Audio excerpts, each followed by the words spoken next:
Aí, dia 24 de setembro, aula de treinamento físico, né? Manhã, parte 2. Vamos dar sequência. Estávamos falando de cargas de treinamento de força, né? Vimos várias coisas aí e vamos então, a parte final até era sobre algumas dicas de treinamento e tal, e agora a gente vai entrar em cargas de treinamento, tabelas de treinamento, especialmente, né? Paramos nesse slide aqui, né? Então falamos dessas dicas, a parte final de alongamentos, eu dei a minha opinião ali, sendo bem sucinto assim, sem grande, por favor, cuidem com essas metanarrativas assim do tipo, e alongamento faz mal, não existe mais alongamento. Inclusive no início de sessão, isso é uma inverdade, ele pode acontecer e ao contrário, em algumas situações ele é extremamente necessário, né, os alongamentos. Mas só não confundir com flexibilidade, porque, de novo, é a crítica que eu faço, às vezes, para os cientistas. Assim. Eu acho que, por exemplo, tem vários achados que têm mostrado que algum prejuízo em força durante a sessão, né, algo que repercute por 1 hora no máximo, que é a redução de força, é muitas vezes com alongamentos com mais de 60 segundos. Às vezes 45 segundos, mas vários estudos mostram lá depois dos 60 segundos. E aí eu pergunto assim para o pessoal do treinamento, qual é o aquecimento que tu consegue botar teu aluno para todos os grupos musculares alongando 60 segundos, assim. Se tu pegar os principais grupos musculares, tu passa 30 minutos alongando. Onde é que isso acontece de forma comum, assim? Claro, vai ter casos, né? Tem escolas que fazem isso e aí tem que se ter cuidado. Mas na maioria das vezes o que o aluno faz é ficar 10 segundos e tu bota ele 10 segundos, tu já tá, o cara com paciência, né? Quando tu consegue alguns alunos a fazer. Então tu tem que entender bem qual é o contexto das coisas para não inventar, porque daqui a pouco começa a surgir isso. Não, alongamento é proibido em sala de musculação.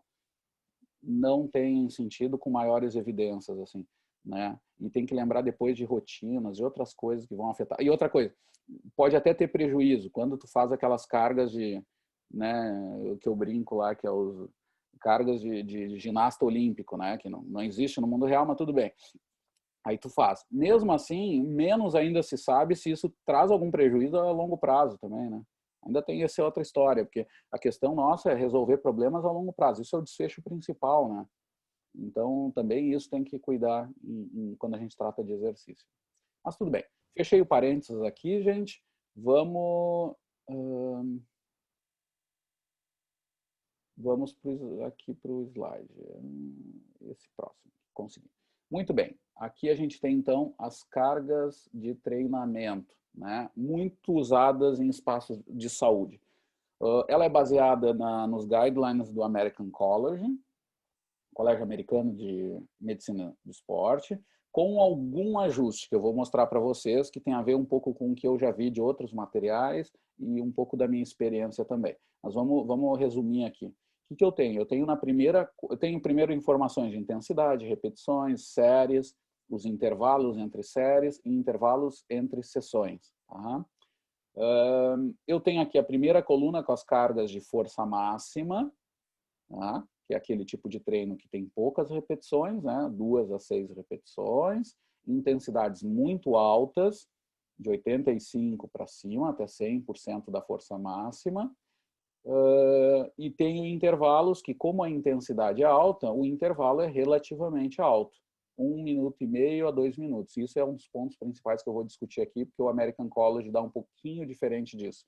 Quer dizer, tem alguma coisa, mas eu forço um pouco para um lado. Depois a gente vai falar. Vamos primeiro apresentar as cargas.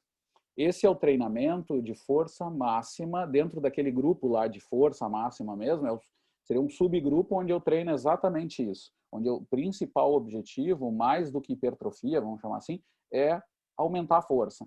Que quase sempre no esporte, no treinamento físico, vai ser quase sempre o principal objetivo. Tá? Mas a gente pode ter também o treino de hipertrofia, tá? Que eu resumo aqui, o treinamento de força para hipertrofia, né? Onde eu tenho um objetivo, o nome já indica, aumentar a massa muscular. Claro que no treinamento físico e no treinamento esportivo, quase sempre a hipertrofia, na verdade, ela vai ser vamos colocar assim, eu vou chutar mais ou menos, mas uns 80% dos casos, ele vai ser só um meio para aumentar a força. É óbvio, é porque eu tenho que aumentar a força muscular desse cara para algumas ações, ele faz. Mas tem um 20% ali que a gente não pode esquecer, que também tem funcionalidade nisso, vamos chamar assim, né?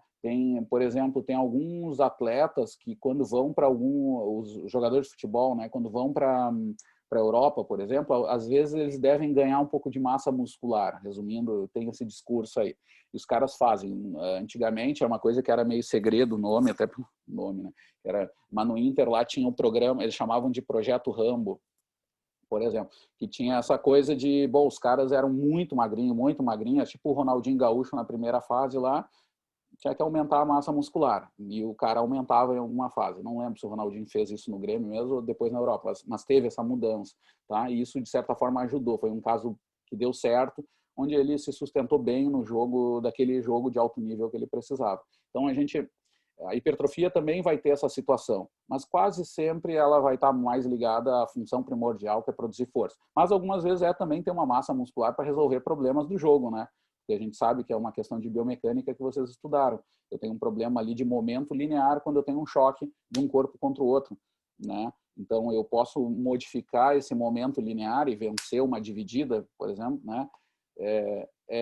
Aumentando a massa, mas na hora eu não vou poder mudar, ou a velocidade. Isso é momentum linear, ou momento linear, que é massa vezes velocidade. Tá? Pois bem, então a hipertrofia tem essas cargas aí, elas são um pouco mais baixas da força máxima, 65% a 85%, isso permite fazer mais repetições, né? Eu tenho ali uma zona, né, mais ou menos principal de entre 8 a 12 repetições. Aqui eu faço um parênteses, existem modelos de treinamento que mostram que há boas hipertrofias com outros tipos de carga, tá?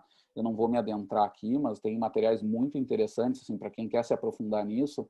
Tem um método, inclusive, não sei se eu tenho o livro aqui, que é coisas antigas do treinamento que o pessoal da área do treinamento de força acha que está inventando, às vezes está reinventando a roda, é mais isso que está fazendo. Eu não vou achar agora, mas tem material já do treinamento físico que os caras mostravam que executar exercícios em algumas condições de baixíssima velocidade e muitas repetições geravam hipertrofias enormes, tá? Resumindo. Os caras já têm visto isso na ciência da área de treinamento de força, têm visto mais atualmente, tá? Essa coisa. Mas eu diria para vocês, tá? O pessoal que tem mais experiência nesse tipo de treino, tu tem que ter alunos altamente motivados, porque ele tem uma certa dificuldade de aderência, né? Fazer muitas repetições, 30, 40 repetições de velocidade baixa, o treino se torna muito longo, tá? Então também tem esse outro tipo de problema. Então o que eu trago aqui é o mais tradicional e o que eu vejo que tem chance de ter maior aderência, que é mais comum, mais fácil de se fazer ele, porque não envolve tanto tempo de treino, que é esse de hipertrofia, que é o tradicional, tá? Que os guidelines também trazem ainda. Então, nesse caso, vejam que as repetições aumentam, então intensidade baixa, o volume aumenta, e também, né, consequentemente, o intervalo diminui um pouco em relação ao treino de força máxima, de 1 minuto a 1 minuto e 30 entre séries. Tá? O tempo entre sessões ali é um pouquinho mais curto, mas, né, 1 dia e meio, 2 dias. E aqui eu já aproveito, antes de falar do terceiro, já vamos interpretar essa última informação que está aqui, a mais de baixo, o intervalo entre sessões. Tomem cuidado aqui, tá? Porque, na verdade, não é exatamente intervalo entre sessões. O que importa no treinamento de força, com esse intervalo aqui, é, na verdade, o tempo que eu dou para o estímulo no grupo muscular. Então, para quem conhece treinamento de força, né, sabe que essa organização do treino vai ser baseada em exercícios e grupos musculares. Tá? É muito comum em mesma sessão de treino treinar 2, 3, às vezes até 4, mas o mais comum é 2, 3 grupos musculares. Tá? E aí tu vai jogando com esses grupos musculares ao longo das sessões semanais. Essa é a montagem do teu treino. Só que a unidade de tempo de intervalo, ela é principalmente entre grupos musculares. Então, quando eu falo aqui que tu precisa dar para força máxima de 2 a 3 dias, é para aquele grupo muscular. Ah, treinei peito na segunda-feira. Então, eu vou organizar meus grupos de exercício de forma que eu dê outro estímulo para treinar força máxima apenas na quarta ou na quinta-feira. É mais ou menos esses os pontos ótimos para eu dar de novo a carga no peito novamente. Tá? Então, eu vou ter que organizar exercícios com uma frequência semanal tal que me ajuste a esses tempos necessários aqui. Resumindo, o que acontece é assim, se eu tenho só 2 treinos por semana, que é o limite mínimo para treinamento de força, eu vou ter um problema, assim, porque eu vou ter que colocar muitos grupos musculares nas mesmas sessões. Porque se eu não fizer os mesmos grupos musculares nos 2 dias, eu acabo tendo uma semana de tempo do próximo estímulo para aquele grupo muscular. Então, eu tenho que treinar muitos exercícios. Às vezes, eu tenho que reduzir o número de exercícios para variar os grupos musculares. Tá? Esse é um problema de treinar 2 vezes por semana. O treinador, mas tem como resolver. Isso aí o pessoal treina, não é que dá para fazer. Mas claro que o potencial de ganhos é um pouco menor do que se eu fizer 3, 4 vezes por semana. Tá? E, inclusive, treinamentos de força, agora pensando no outro extremo, ele pode ser até de 6 vezes por semana ou 7. Só que aí eu vou ter que espaçar bastante, eu vou ter que ter poucos grupos musculares treinando a cada dia. Eu tenho que cuidar disso, porque eu não posso fazer a 24 horas cada exercício, por exemplo, na força máxima ou hipertrofia. Resistência de força eu até posso, tá? mas nos outros ali não, como tá dando ali, tem que ter 2 dias. Então eu vou ter que regular isso, eu tenho que fazer um joguinho ali de preencher quadrados, assim, de forma que respeitem esses tempos, mas lembrem que isso aqui é baseado no grupo muscular. É um intervalo não entre sessões, na verdade. Isso aqui é um intervalo de tempo para carga para dado grupo muscular. Então, poderia até ter uma linha ali para cada grupo muscular, entendeu? E aí as sessões vão se encaixar nisso. Eu posso ter sessões, eu conheço até, mas aí são casos mais extremos, de 2 sessões por dia para treinamento de força, porque os caras regulam aí os grupos com mais exercícios. Mas isso é raríssimo, isso é só para atleta de alguma modalidade, muito raro mesmo até no esporte, mas talvez para esportes de levantamento de peso mesmo, aí sim, os caras de altíssimo nível podem fazer algo assim. Mas mesmo assim, o mais comum é entre 3, 4 vezes por semana, tá? E não menos do que 2 dias. Ah, professor, mas tem um estudo lá que mostra que uma vez por semana os caras conseguiram tal coisa. Gente, assim, ó, dentro dos limites de custo-benefício, treinar uma vez por semana aumenta muito o risco de lesão e o custo-benefício é muito baixo para treinamento de força. Ah, eu tenho que fazer. Bom, você tem que fazer durante algum período, até é bom fazer isso do que não fazer nada, pensando naquela ideia de lesão, aquela coisa de manutenção. Mas não dá para pensar a longo prazo assim. A longo prazo tem que jogar no simples. É de 2 a 4 vezes por semana, e se for mais, dá para fazer também, porque aí tem questão até financeira. Ah, mas o personal quer treinar todo dia. Tem como, só que tu vai ter que regular. E os caras dizem, não tem como, tu não pode enganar o cara. Talvez tu tem que ser sempre honesto, né? Tu tem que dizer para o cara, olha, tu poderia treinar 2 ou 3 vezes e teria resultados semelhantes, mas do ponto de vista da força. Agora, tu vindo mais vezes, tu pode fazer uma rotina agradável, né? Aquela questão social, e a gente vai ter ganhos bons, nós vamos conseguir trabalhar com alguma segurança maior, porque tu vai trabalhar com menos grupos, né? Exercício em cada sessão. Então dá para trabalhar, tá? Mas lembrem disso, o limite mínimo é 2 dias. E para cima dá para trabalhar um pouquinho mais. Outra questão que eu quero passar para vocês... deixa eu falar da resistência de força, né? Aí eu tenho resistências de força com cargas mais baixas, 40% a 60% da força máxima, ou da RM, né? Lembrem, RM, repetição máxima, né? Com bastante repetições, de 15 a 30, é o que o pessoal aí mais faz. Eu falei de alguns extremos, mas isso aqui é o mais comum. E séries ali que podem ir de 1 a 3. Os intervalos são relativamente pequenos, porque as intensidades são relativamente baixas. Então, de 30 segundos a 1 minuto. E os intervalos, assim como são de treinamentos de resistência geral, quando tem um elemento mais de resistência, a gente sabe que a recuperação, um ponto ótimo, é relativamente menor. Um dia e meio tu poderia fazer, mas sem prejuízo, puxar para 2 dias também. Tá? Esse aqui é a carga geral. Deixa eu comentar para vocês assim, ó, se vocês pegarem os guidelines, as diretrizes do colégio americano, ele vai indicar uma diferença básica que eu vejo, tá? Principal, que é os tempos de intervalo um pouco maiores do que eu dou. Tá? ele vai indicar ali, por exemplo, para força máxima, que os intervalos têm que ser a partir dos 2 minutos a 3, 4 minutos, um tempinho maior, tá? Hipertrofia também, um pouco maior, assim. O que eu diria para vocês, gente? Eu costumo fazer isso aqui porque, assim, o que eu vejo da minha realidade de treinamento de força é que quando eu consigo atingir esses tempos de intervalo, eu já tenho que dar aleluia, né, para muitos alunos.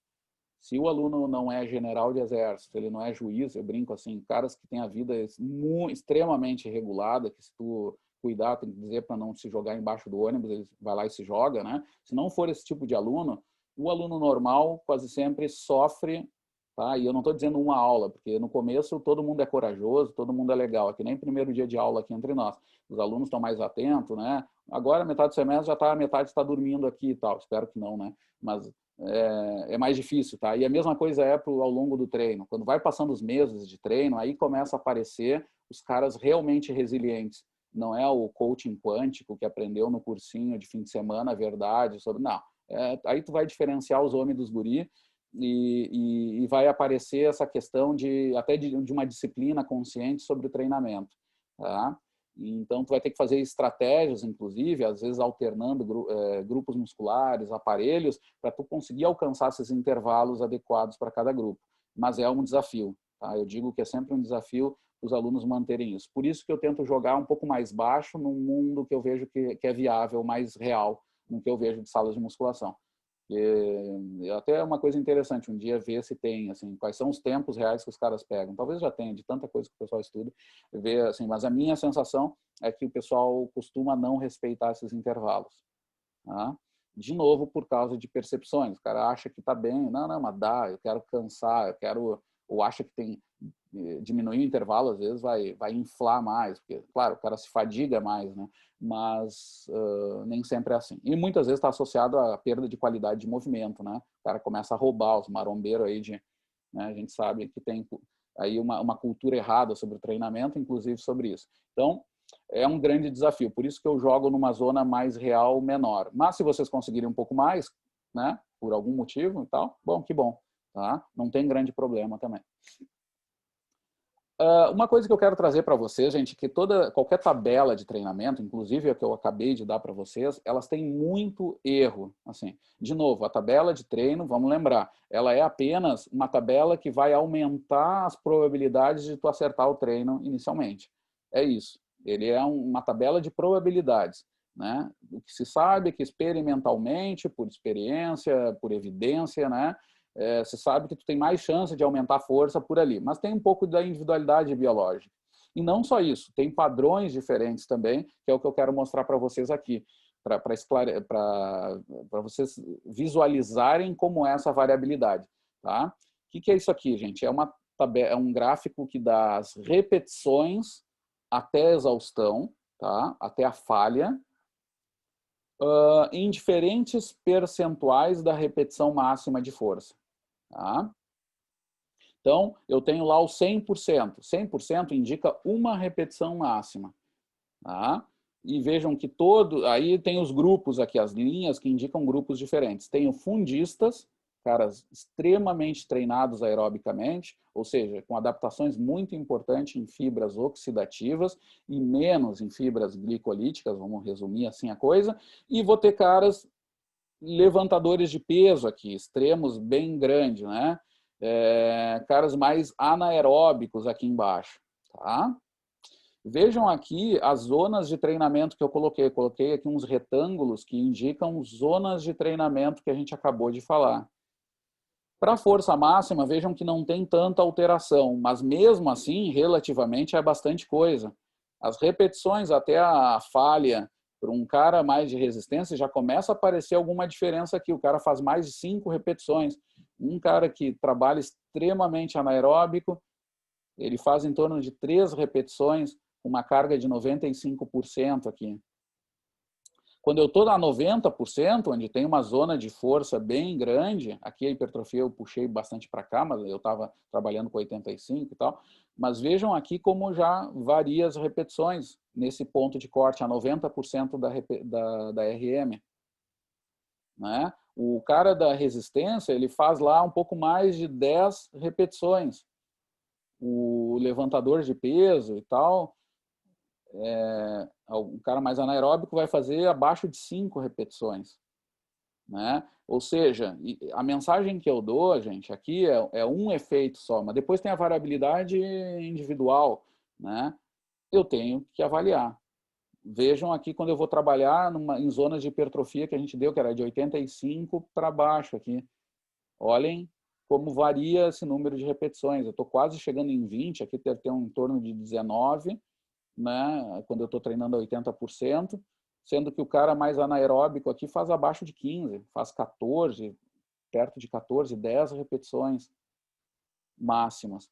Então, eu não posso dar números mágicos, assim, o cara é mais avançado, então vou fazer isso. Não, melhor solução, gente, façam os testes, gastem meia hora da vida daquele aluno a cada 2 meses e façam o bendito dos testes de força máxima, inclusive com aquele modelo estimado, né, usando lá a escala lá de Lombard, né?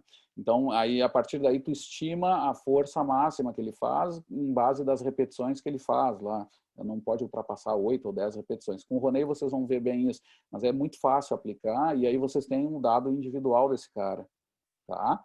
E lembrem disso que, tendencialmente, existem essas variações aqui, que são muito grandes, tá? Muito bem.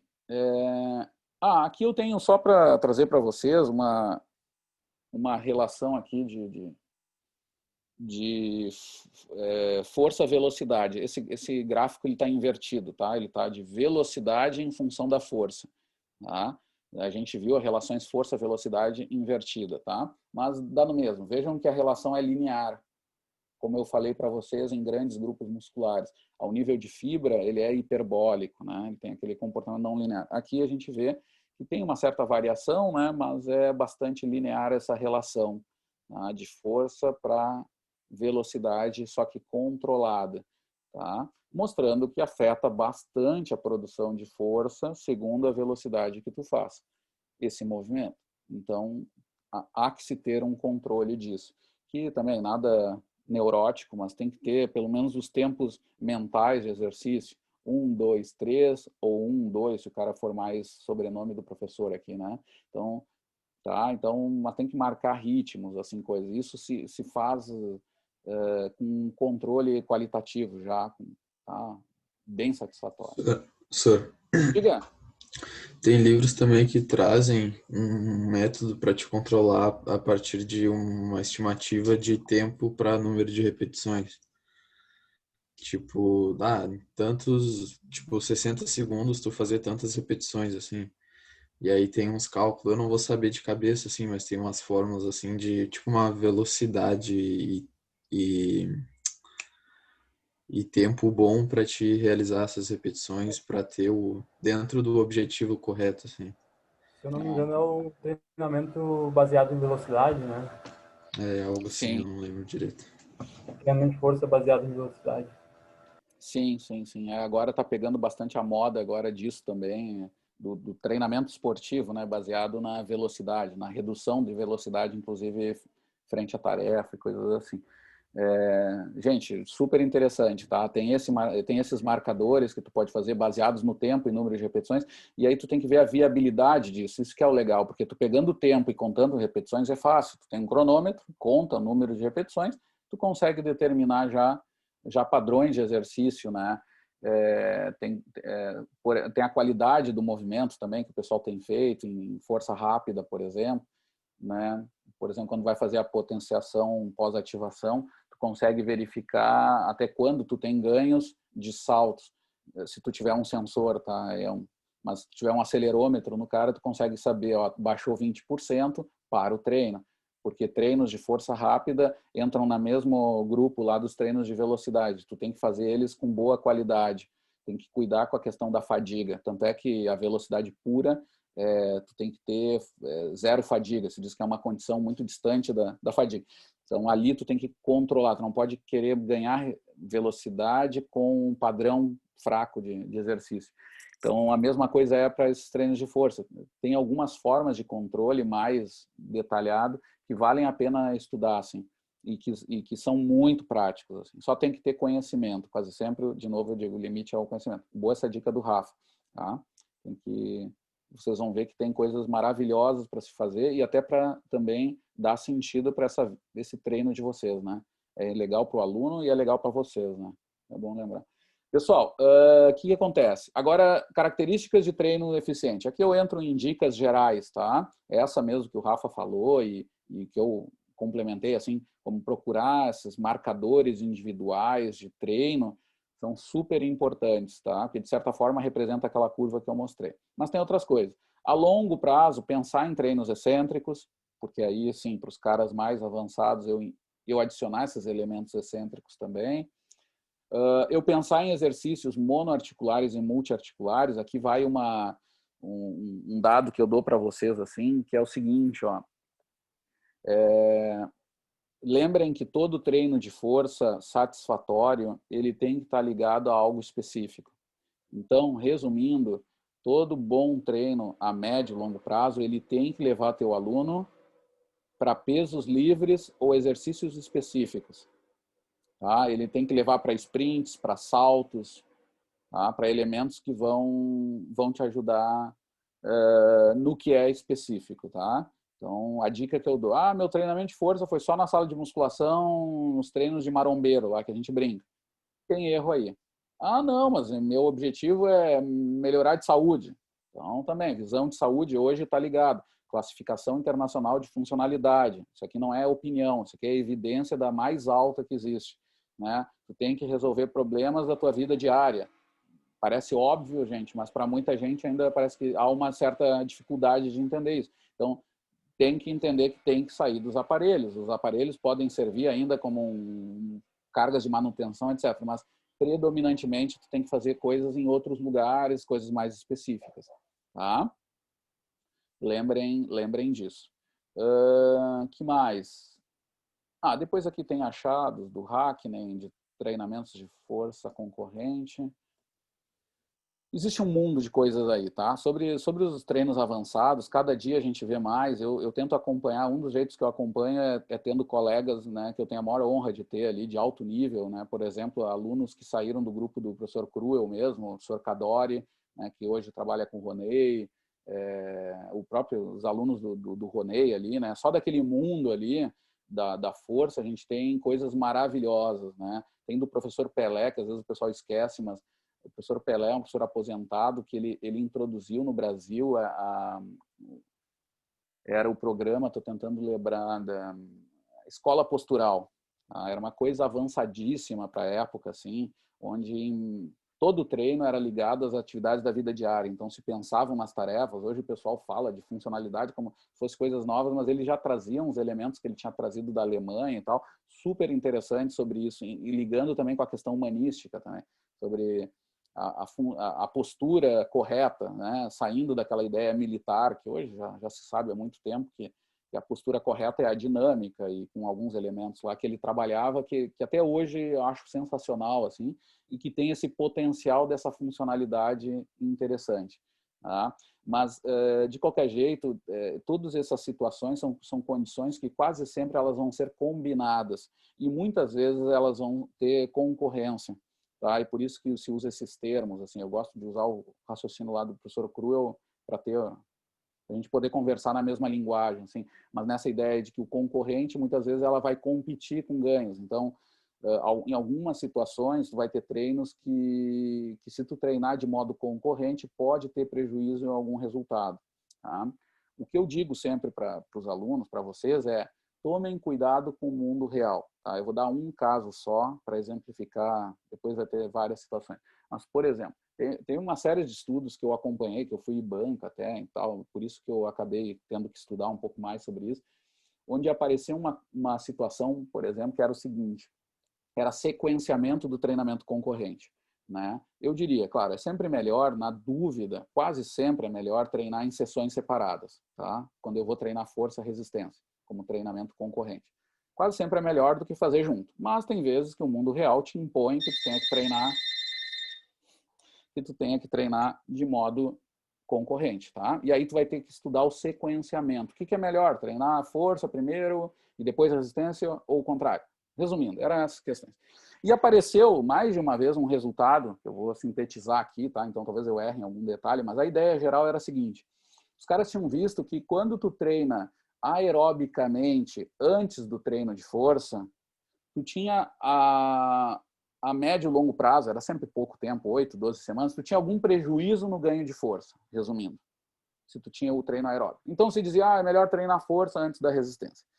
Vou dizer para vocês que é uma regra de treinamento mesmo. Quanto mais tiver complexidade no teu treino, então tu vai treinar pliometria, força rápida, onde a complexidade neuromuscular é grande, e quanto mais for de velocidade teu treino, é melhor treinar ele na parte mais inicial da tua parte principal de treino.